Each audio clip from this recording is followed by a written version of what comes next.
Hey guys, I have something new to show you. I just got this in the mail, and today we are gonna unbox the new Electric Eel Wheel number 6 by Dreaming Robots.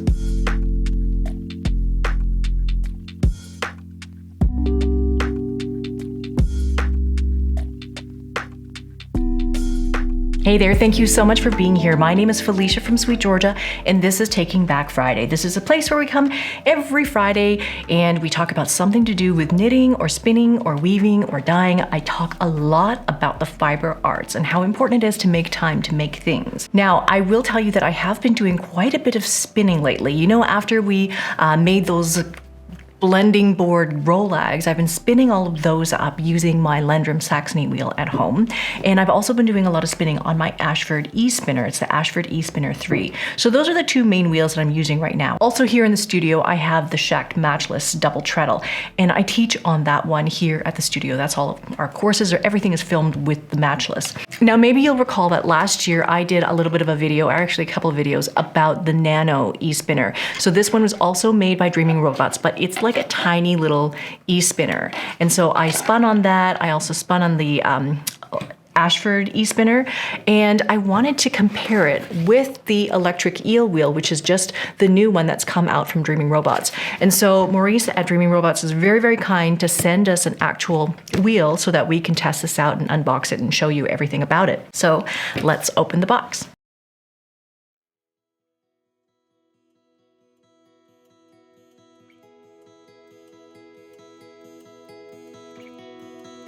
Okay, so let's look inside the box and see what is in here. So we have, okay, so that looks like that is the Lazy Kate that comes with the wheel. These are your bobbins and the bobbin shafts here. You just assemble these. Obviously, you can sort of screw them together to make the bobbins, so that's great because then they pack flat. So in case you need to take these to travel anywhere, you can disassemble them for storage. That's pretty handy. This is the flyer. This is really solid. It's like already very hefty. This is solid. Okay, more bobbins. I love it. You can mix and match colors. And ta-da, here it is. So this is the actual assembly. Wow, it's big. Okay, so you can see already this is the assembly that I'm just pulling out. This is the e-spinner. And you can see for comparison, this is the size of the Nano. So you can see this kind of fits in the palm of your hand. It's super tiny, and this is quite a bit bigger. What else is in the box? That's the user manual. Looks like some hooks. These are the bands that have to be added on. Drive bands, okay. Power cord. What's this? Aha, so that is for the foot pedal.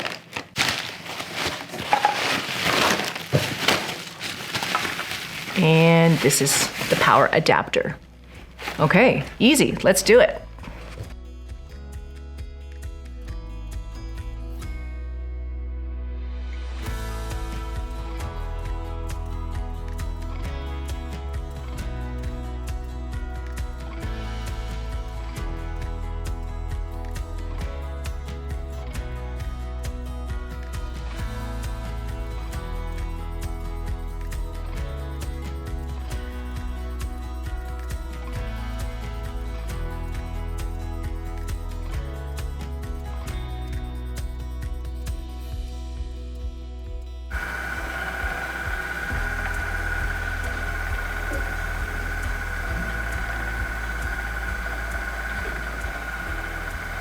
So now that I've had a chance to spin on it for a few minutes here, I just wanted to share with you my very first impressions of this e-spinner.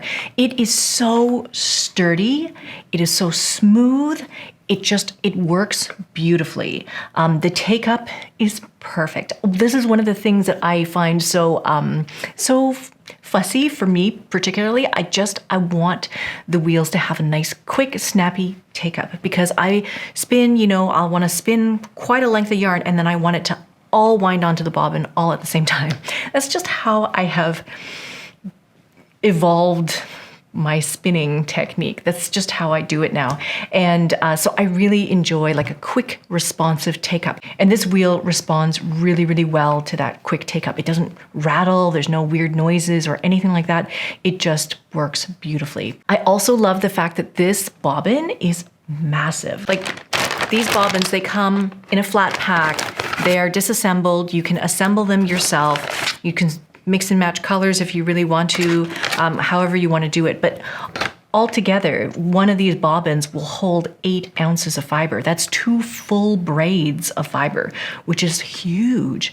One of the things that I really like to do when I spin is I will just spin everything to one big giant bobbin. And so I could take like all of this fiber that I'm going to be spinning, and then if I mean it for another bobbin later, I'll just add like a different color altogether so that I can I notice where the 2 different fibers are. And then when I wind my bobbin off onto a storage bobbin, which is what I do, I wind all of my bobbins, all of my spun yarn off of this bobbin onto a storage bobbin. And when I get to that little colored section or that little knot that I've made, then I know I break the yarn there, and then I wind the next chunk to another storage bobbin. And so having a giant bobbin like this that holds 8 ounces worth of fiber, I could be spinning up almost 4 bobbins worth of things, and then eventually plying those storage bobbins together to make a whole bunch of yarn. So it just makes the process really efficient. I know that the EEW 6 is sort of billed as a production hand spinning tool. So it's a production spinner. It can spin very, very quickly. So as long as you can keep up with the drafting of making yarn super fast, then you could spin at sort of the maximum speed if you wanted to. But I'm spinning literally at 3.5 on the dial. It's just past the halfway mark. And I feel like I could, if I was a little bit tired one day, I could slow it down. If I'm feeling really energetic one day, maybe I can keep up and have it spin closer to 4 or 5 or something like that, depending on how I want to spin. It really depends on you and your hands and your drafting speed and all of that kind of stuff. But so far, my very first impression has been that this wheel is very responsive, it's solid, it's sturdy, it's not going anywhere. The wheel is not walking as I spin. It's been fantastic. This dial is very, very large for the brake band. It's also very responsive. The cotton yarn that's being used here as the brake band seems very sturdy, so this is all working very well. I also love the fact that there are so many sort of extra spare supplies that are included with this, because I tend to lose a lot of things, so this is very, very handy to have. You need these metal bearings to go on the backside of your behind your bobbin in order to make this whole flyer assembly work. So that's been really good. The orifice reducer works. It works great. So because I'm spinning sort of lace yarn here, it's finer yarn, having an orifice reducer to reduce the size of this hole here, it makes it a little bit easier where the yarn's not rattling back and forth in that big orifice. So you can see what I'm doing here. I'm sort of lacing my yarn. Normally, you might, for your yarn, you might just go from here to here, from your bobbin to the hook and then out. But in my case, I have been doing this practice where I have been lacing the singles yarn around the flyer arm, the opposite flyer arm. And that helps produce a yarn that's been a little bit more smooth. It's been a little bit more consistent. You can see rather than having lumps where you're sliding this hook back and forth, it allows the yarn to wobble back and forth a little bit, slide back and forth on this flyer arm and produce a much smoother bobbin. So yeah, it works really beautifully. And so this has been helping me. This practice of wrapping my yarn around the flyer arm has really helped me improve my spinning over the past year or so. Finally, the last thing that I want to mention is that if you are at all interested in spinning with an e-spinner, we do have a class on the School of Sweet Georgia where Debbie Held teaches how to use an e-spinner. She uses a number of different brands of e-spinners as well. And so we talk about that. And we also have a little downloadable booklet, which has a comparison of all the different e-spinners that are available. And I will update that e-spinner booklet with this new e-spinner as well, with the information about this e-spinner, so that you can have a full comparison of all the different e-spinners that are available.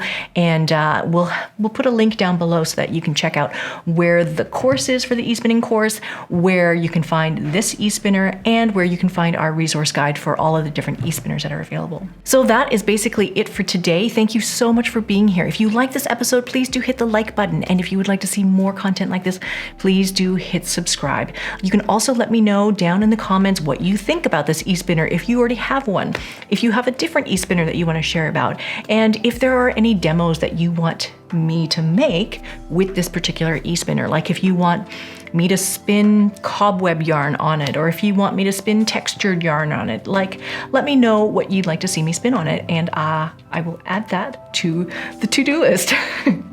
Thank you so much for being here today. I will see you guys in the next one. All right, bye for now.